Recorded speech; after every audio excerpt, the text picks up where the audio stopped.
रेखा के पिता दिल्ली में किसी तरह अपने और अपने परिवार का पेट पाल रहे थे।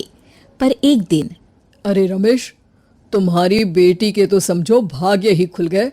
वकील लड़के का रिश्ता आया है। अरे वाह, कब करना चाहते हैं शादी? वो लोग तो जल्द से जल्द ही करेंगे। बाकी शाम को मैंने रेखा को देखने के लिए बुला लिया है। तेरा घर छोटा है तो तुम लोग मेरे घर ही आ जाना। राकेश और उसकी बीवी सारी तैयारी के साथ रोहित और रेखा की शादी कर देते हैं। लेकिन अगले ही दिन देखो रेखा, शादी भले ही हो गई है, लेकिन तुम ये मत सोचना कि मैं किसी जोरू के गुलाम टाइप रहूंगा। रेखा को रोहित की बात अजीब लगती है। मैं ये तो सोच भी नहीं सकती और ना ही चाहती हूँ, लेकिन शादी के अगले ही दिन इस तरह की बात की उम्मीद भी नहीं थी। रोहित रेखा के मुंह से ये बात सुनकर गुस्सा हो जाता है।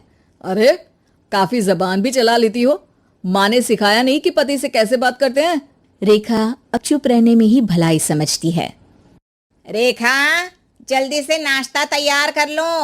आज पहला दिन है, सारे काम तुम्हें समझा दूंगी। ये नौकरानी है जो तुम्हें बता देगी कि कैसे कैसे क्या करना है।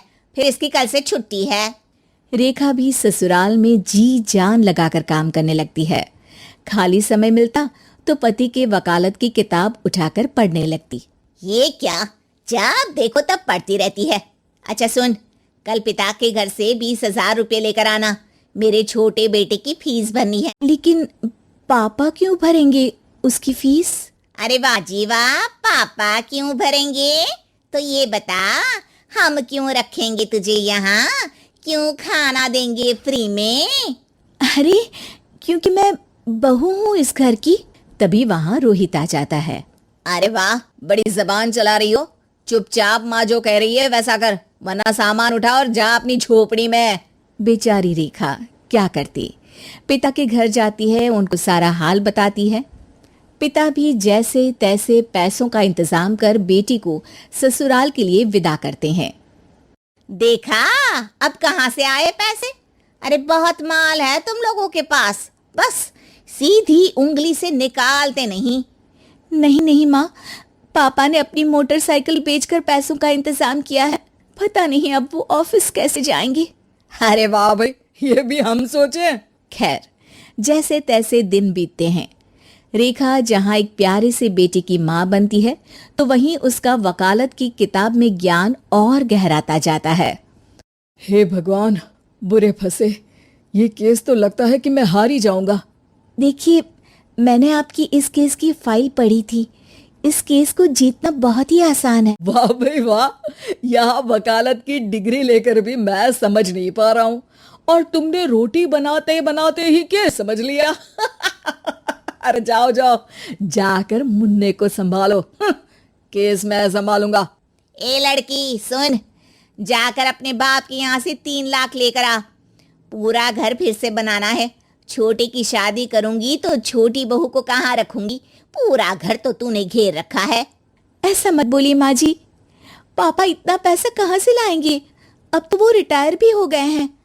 हाँ, तभी तो बोल रही हूँ, रिटायरमेंट के पैसे तो मिले। लेकिन वो अगर आपको दे देंगे तो बुढ़ापा कैसे काटेंगे? रोहित रेखा की बात सुनकर गुस्सा हो जाता है। ए सुन, चल अपना सामान उठा, अपना बच्चा उठा और निकल यहाँ से। रेखा के लाख आग्रह के बाद भी रोहित और उसकी सास उसे घर में नहीं रखते। पापा, मैं तलाक चाहती हूँ। बेटा, मेरे पास वकील के पैसे नहीं है। पापा, आप मुझे वकालत करवा दीजिए, अपना केस मैं खुद लड़ूंगी। इस बार रेखा के पिता भी उसे ससुराल ना भेजकर रिटायरमेंट के पैसों से वकालत करवाते हैं। और फिर एक दिन कोर्ट के बाहर, रोहित, आज तुम अपना ही केस हार गए, वो भी उस लड़की से जिसकी तुमने कभी कदर ही नहीं की। रेखा, मुझे माफ कर दो। मैं इतनी बड़ी अमाउंट कहाँ से लाऊंगा? मैं हर महीने पैसे नहीं दे सकता तुमको। पैसे वहीं से लाना जहां से तुम मेरे पापा को लाने के लिए मजबूर करते थे। एक पिता अपनी बेटी की शादी उसकी खुशहाली के लिए करता है, ना कि सारी जिंदगी कर्जदार बनने के लिए। अरे, मेरे ही बेटे की किताब पढ़ पढ़ कर ज्ञान बांट रही हो। वकालत की किताब तो ससुराल में ही पढ़ी थी ना? बिल्कुल, यहाँ मेरी गलती रही। जिस पैसे से मैंने इसकी शादी की थी, मुझे वो पैसे पहले इसकी पढ़ाई में लगाना चाहिए था। और आज रेखा एक जानी मानी वकील के रूप में काम कर रही है।